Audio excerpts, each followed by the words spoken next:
This is just a snapshot of some of the damage the people will be waking up to in Soho. Through the night, protesters smashed into luxury stores, stealing items and clashing with police.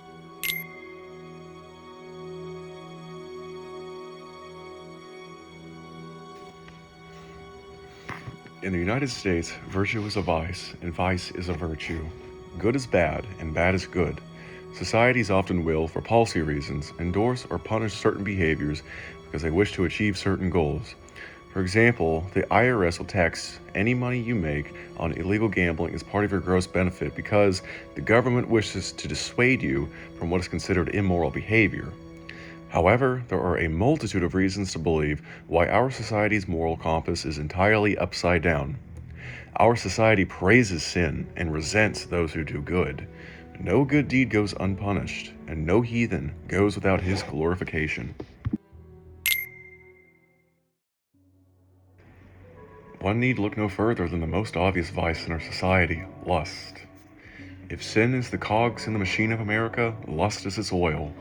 Through the innovation of birth control in the 1950s, resulting in consequence-free sex, the free love movement of the 1960s, and the subsequent breaking down of the traditional institution of marriage took hold. People no longer had to risk pregnancy when they slept with one another. Your pull-out game suddenly didn't have to be top-notch, because you could just take a pill now, and if that didn't work, Plan B would do the job. It has never been easier in the history of humanity than it is in today's world to see nudity.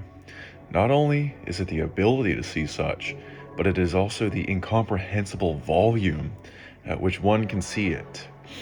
On the internet, you are never more than 2 clicks away from seeing adult content. On a lot of social media, it's only 1 click. Our children are exposed to sexually explicit content at a single-digit age, and somehow this is morally upright. Our public education system has books in the curriculum and in the library that expose them to the content that is so graphic I will not even describe. To oppose this is considered repressive and bigoted thinking. Just pointing this out will get you banned from social media. In the past, adultery was once considered a horrendous crime against not only your spouse, children, and even your community, but against God and the church too. To violate the sanctity of the marital bed was enough to ruin a man's name, lose his job, and to never work in town again. However, in today's society, it is a virtue to be unfaithful.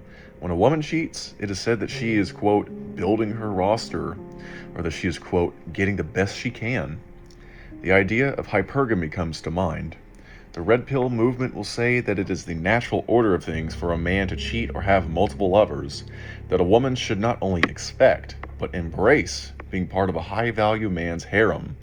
Monogamy, or one partner, is seen as outdated, old-fashioned, and too restricting.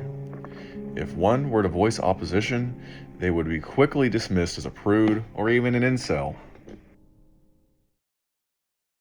The whole time I was seeing him, I was kind of just using it as a psychology experiment, and I didn't really like the guy. I more just wanted to see if I could break his heart.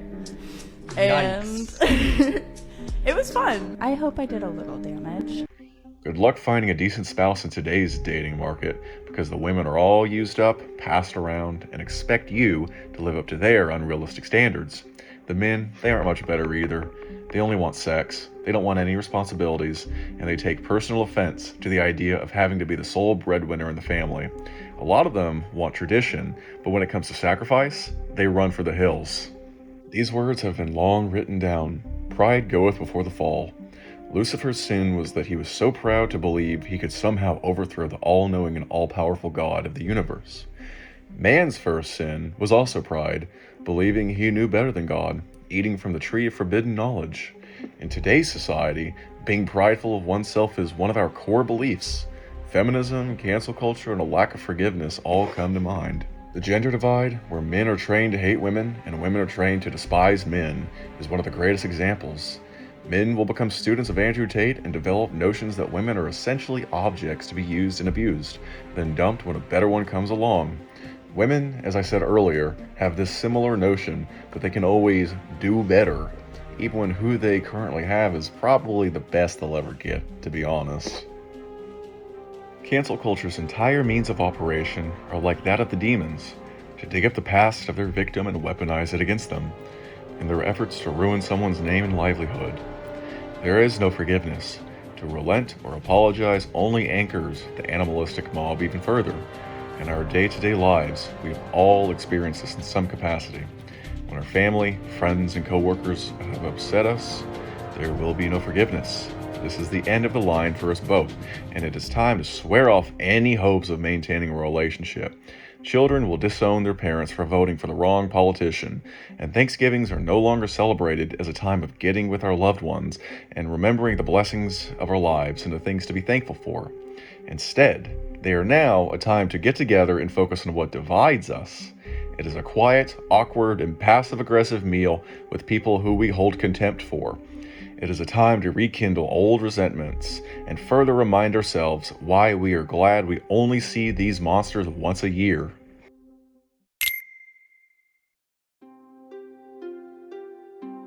America is known for its gluttony. Our system incentivizes people to get fat and unhealthy through things such as fast food, sedentary lifestyles, and now the body positivity movement.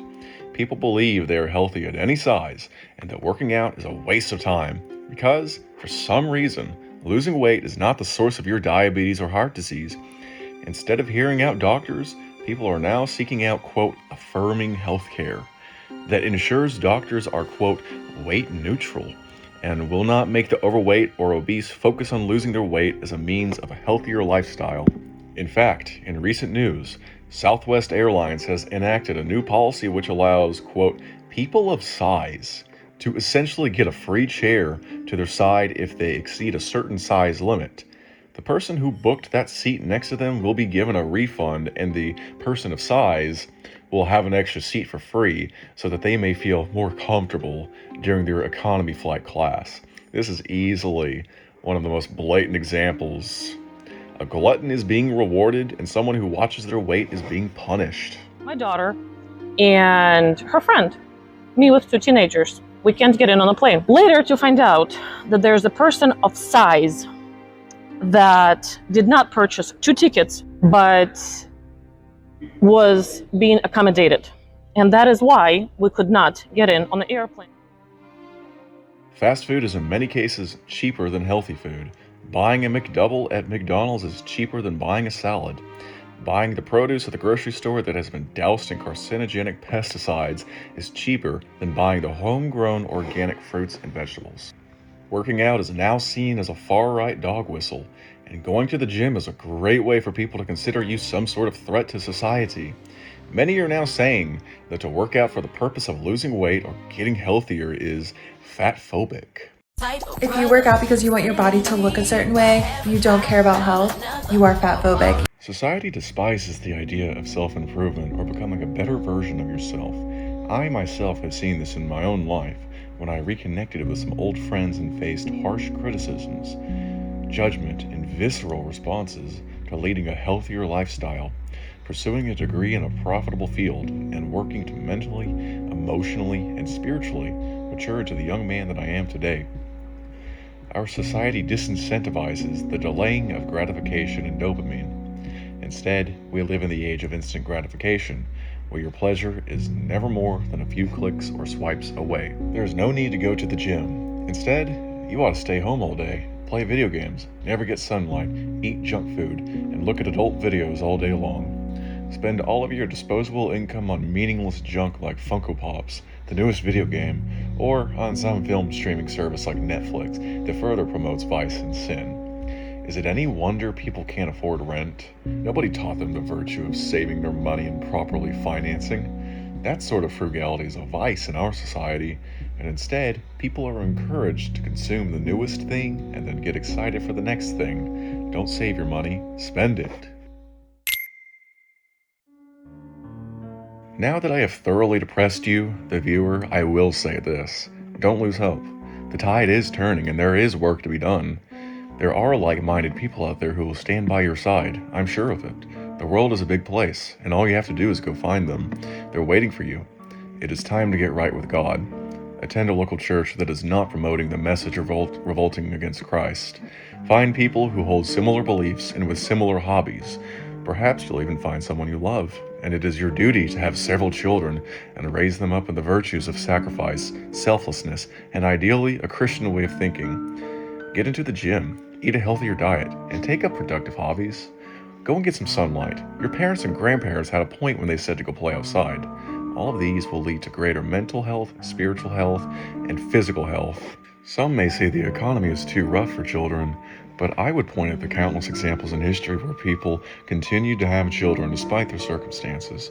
Some may think the world is too cruel a place for children, but your ancestors who lived in the times of the Black Plague or the Great Depression would disagree.